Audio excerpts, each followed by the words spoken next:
So we're still looking at the psychoanalytic perspective, specifically the 3 points of the personality, the 3 parts of our personality. And remember what we looked at the last video. We said that the ego's job was to moderate or make the id and the superego compromise. Well, sometimes the compromise isn't going to happen. And so the ego has to have something to be able to deal with that tension. So what it does is it creates these defense mechanisms. So when we're looking at the definition of a defense mechanism, it's distortion of reality. So we're taking facts and we're twisting them just enough to feel better. And so the purpose is it reduces our anxiety.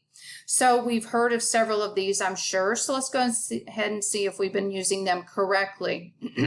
So the first one is denial. And this is going to be where you flat out refuse to accept that there is something happening, even if somebody has proof. For instance, if you're dating somebody or you're married to somebody and someone comes to you and says, hey man, I saw your guy or your girl and they were with somebody else and whatever, and you're like, that's a lie, and you shut that friend down. Why? Because it's too painful, it's too stressful to think that it is true. So you refuse to believe it, even though your friend is trustworthy. Another thing that we parents may do an awful lot is to say that our child is perfection. And so when your neighbor comes knocking on your door and says, oh my God, I just caught our son smoking pot together, you will instantly say, no, your son smokes pot, and that explains why my son smells like it. So you just can't handle the tension that is going on with this fact. And so you're going to distort that reality. All right, regression is actually when you go back to an earlier behavior, and it's pretty childish. So I want you to think about regression and things that made you feel better as a child. So if you tend to be one of those people that stress eat, it might be related to the fact that maybe when you had a bad day as a kid, your mom is saying, oh, baby, I'm so sorry, and they take you out for ice cream, or they bake cookies, but they do something with food to make you feel better, okay? Doing that now as an adult is not healthy. It's not mature, but it is a reason that we go back and regress because we can't handle the anxiety, and we've experienced something that does reduce it. All right, projection. By definition, projection is simply projecting or putting upon someone else your own bad behavior. So going back to that couple, let's just say that you are cheating. Okay, I know you would never do that, but let's say you're cheating and your significant other comes home late. Projection is when you put the finger in their face and say, and just where have you been? You're like, because you're actually accusing them of cheating. All right, so it's kind of taking the heat off of you because you know you feel guilty about cheating. So you're putting it on to them. Now, repression is going to be those thoughts and emotions that are moved into the unconscious because they're too much to be able to handle. So with repression, there have actually been people who have had just terrible automobile accidents, but they've been conscious the entire time. They've ridden in the ambulance, they were conscious.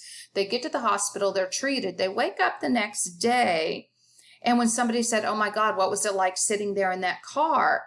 Your unconscious has said that's too much to handle, so it moves those memories into the unconscious. And your response to, how did it feel? I don't know. I don't remember anything until I actually woke up this morning. Again, that's repression. So you don't have that memory because it's been moved to the unconscious.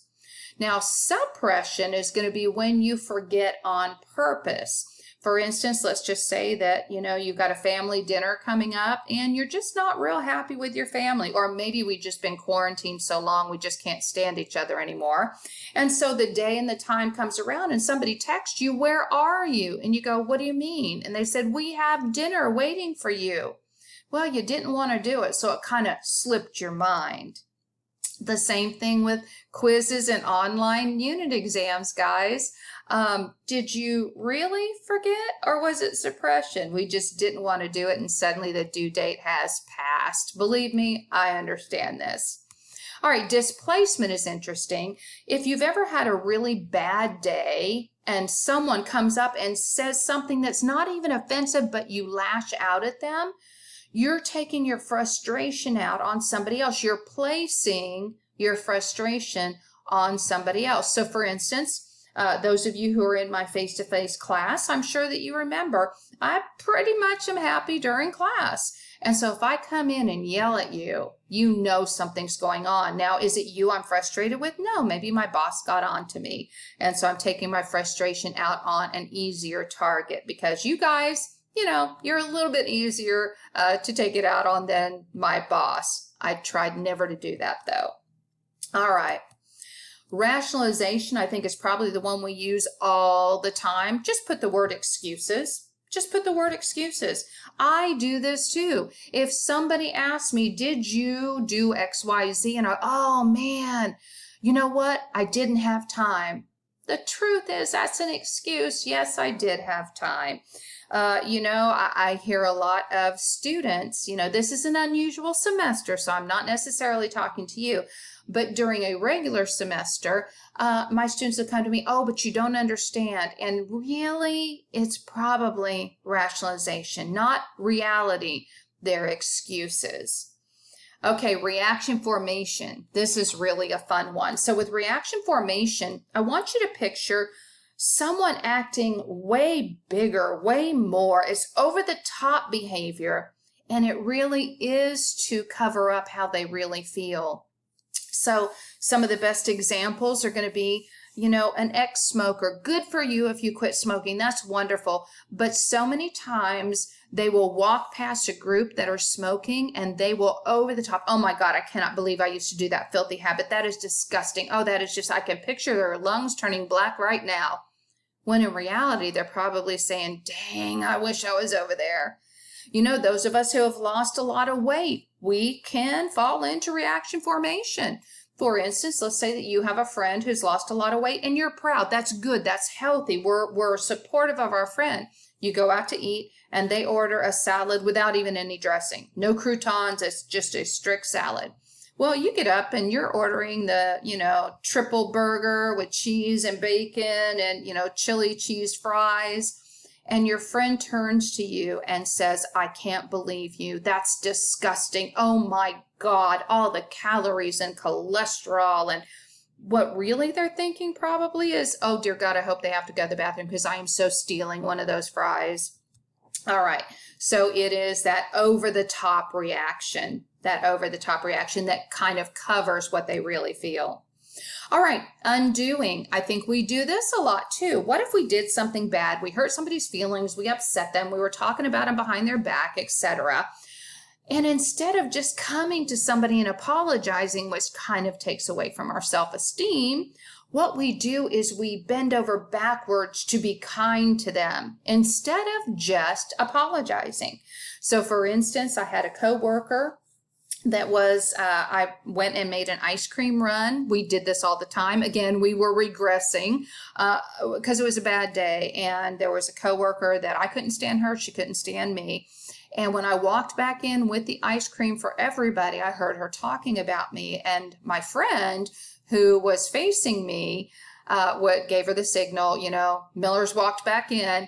And so the woman turns around. She said, oh, thank you. Instead of apologizing, she bent over backwards. Every time she ran to get something, she would bring me an iced tea or some dessert or something. And so instead of apologizing, she would buy these things for me until she felt she had paid the proper price, I guess.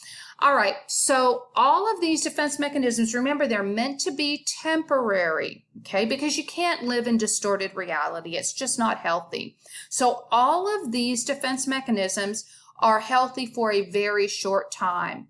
This next one is a change. This you should do. Sublimation is a healthy defense mechanism. You need to do this and do it often. So sublimation is when you have an unacceptable behavior and you change that to an acceptable one. You give up the unacceptable and you start doing the acceptable.